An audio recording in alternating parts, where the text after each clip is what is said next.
Selatan. Sementara tim Tribunnews.com berkesempatan menilik langsung lokasi food estate yang berada di Kapuas, Kalimantan Tengah. Di kawasan tersebut terlihat hamparan lahan persawahan.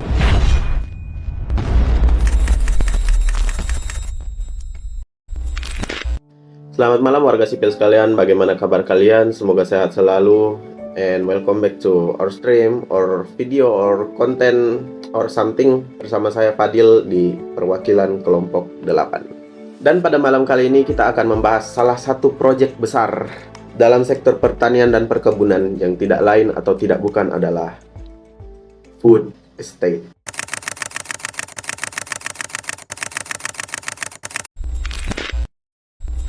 Ya, dalam video kali ini kita bukan bermaksud untuk menyenggol ataupun mengkritik sesuatu seperti biasanya. Adalah sedikit, tapi ya hanya berupa sedikit usulan saja, sedikit. Agar video ini bisa tersampaikan dengan baik, kita akan membahas food estate ini lebih rileks, lebih santai saja. Ya, agar video ini bisa membuka pikiran tentang apa sih food estate ini, untuk apa sih dibuat, dan apa pentingnya untuk negara kita. Sebagai pendahuluan, food estate ini penting diterapkan untuk Indonesia. Karena apa? Karena dapat berperan dalam meningkatkan ketahanan nasional, mendukung pertumbuhan ekonomi, dan mengatasi berbagai masalah dalam sistem pertanian kita. Walaupun topik ini lagi hangat-hangatnya diperbincangkan di tahun politik saat ini, Menteri Pertahanan Prabowo Subianto menilai program food estate penting untuk kemandirian pangan Indonesia. Ada intelektual Indonesia yang mengejek saya, mengejek konsep food estate.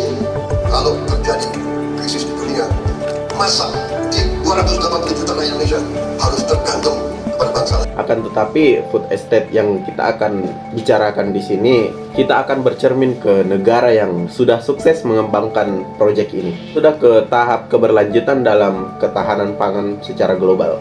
Negara yang kita maksud tidak lain atau tidak bukan adalah Brazil.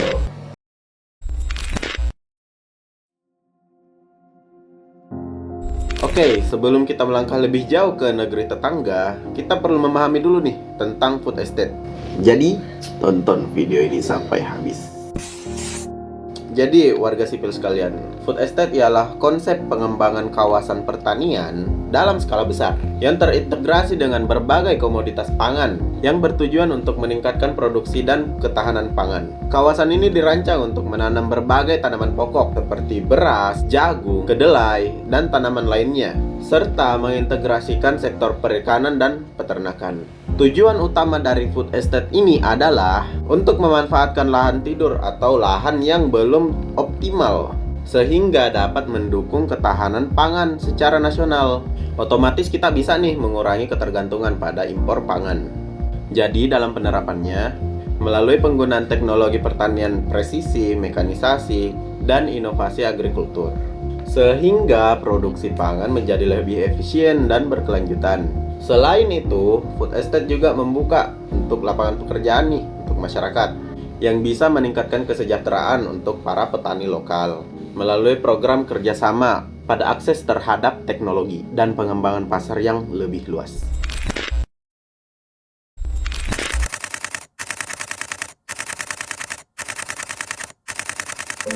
Setelah saya riset-riset, saya mendapatkan informasi di mana food estate di Brazil menunjukkan bahwa negara ini telah menjadi salah satu produsen pangan terbesar di dunia, terutama dalam komoditas seperti kedelai, beras, jagung, tebu, dan daging sapi. Brazil memanfaatkan skala besar kawasan pertanian di daerah seperti Mato Grosso, Cerrado, dan Amazon. Konsep food estate di Brazil memfokuskan pada pengembangan kawasan pertanian besar yang terintegrasi menggunakan teknologi canggih seperti bioteknologi dan mekanisasi untuk meningkatkan efisiensi produksi. Salah satu tantangan utama food estate di Brazil adalah dampak lingkungan khususnya di Amazon yang disebabkan oleh ekspansi lahan pertanian. Deforestasi ini memicu konflik global karena berkontribusi akan hilangnya keanekaragaman hayati dan peningkatan emisi karbon. Meskipun demikian, Brazil berusaha menyeimbangkan antara pertumbuhan produksi pangan dan keberlanjutan lingkungan dengan menerapkan kebijakan moratorium deforestasi untuk komoditas tertentu seperti kedelai. Riset ini juga menyoroti peran vital food estate dalam perekonomian Brazil, di mana sektor pertanian menyumbang secara signifikan terhadap produk domestik bruto atau PDB, dan ekspor nasional. Sehingga Brazil tetap menjadi pemimpin global dalam produksi pangan. Itu pun perlu untuk menghadapi tantangan lingkungan dan sosial untuk memastikan keberlanjutan sistem pertanian ini. Jadi pada kesimpulannya adalah food estate ini meningkatkan produksi pangan secara efisien melalui pemanfaatan lahan skala besar khususnya di Indonesia dan teknologi modern. Program ini juga bertujuan untuk memperkuat ketahanan pangan nasional serta mengurangi ketergantungan impor, meningkatkan kesejahteraan petani, serta menciptakan lapangan kerja di sektor pertanian. Ya, sebagai penutup, saya sendiri berharap pada negara ini, di tengah kekhawatiran darurat politik saat ini, saya tetap yakin dan ingin meyakinkan diri saya, Indonesia bisa bertahan dan tetap maju dalam gempuran krisis ekonomi dan krisis pangan yang akan datang. Baik, saya sebagai host dari konten video ini, jangan lupa like and follow jika kalian suka dengan konten-konten seperti ini. See you in the next video.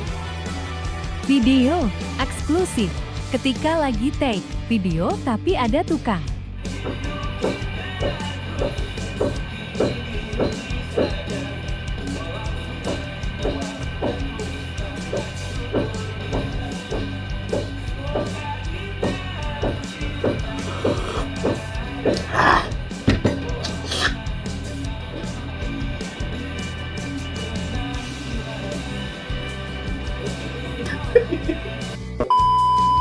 Keluh kesah member kelompok 8. Perkenalkan, nama saya Muhammad Tohir Ramadan dari kelas Ilmu Ekonomi D. Di sini saya bertugas sebagai editor. Kalau kesah aku itu di sini jadi editor. Maksudku saya itu kalau selesai itu diedit itu video, dia mau lagi mau diulang-ulang karena selesai gitu. Udah langsung gitu dibilang mau balik-balik ke editan lah. Karena susah tuh diatur kasih pas gimana itu. Jadi kita mami ini mengerti ya kalau begini bisa aku edit gini video. Kita mau lihat gitu. Perkenalkan, saya Arni Tidila dari kelas D Ilmu Ekonomi. Di sini tugas saya sebagai penulis skrip. Sedikit menceritakan keluh kesah saya tentang pembuatan skrip ini. Jadi teman-teman, kamu perlu tahu bahwa di sini beta adalah orang yang bertugas untuk membuat skrip video ini. Tapi kamu tahu teman-teman, beta pun teman kelompok torong pemoto paling banyak sekali. Karena kayak setiap skrip yang beta tulis itu pasti dong bilang, Arni jangan kayak begitu, Arni jangan kayak begini. Pokoknya dong pun protes tuh banyak sekali, pokoknya dong pun kemauan tuh banyak sekali. Dan beta sebagai orang yang menulis skrip ini, beta tuh sangat-sangat pusing karena menghadapi dong yang kayak begini salah, begitu salah, apa-apa selalu salah. Jadi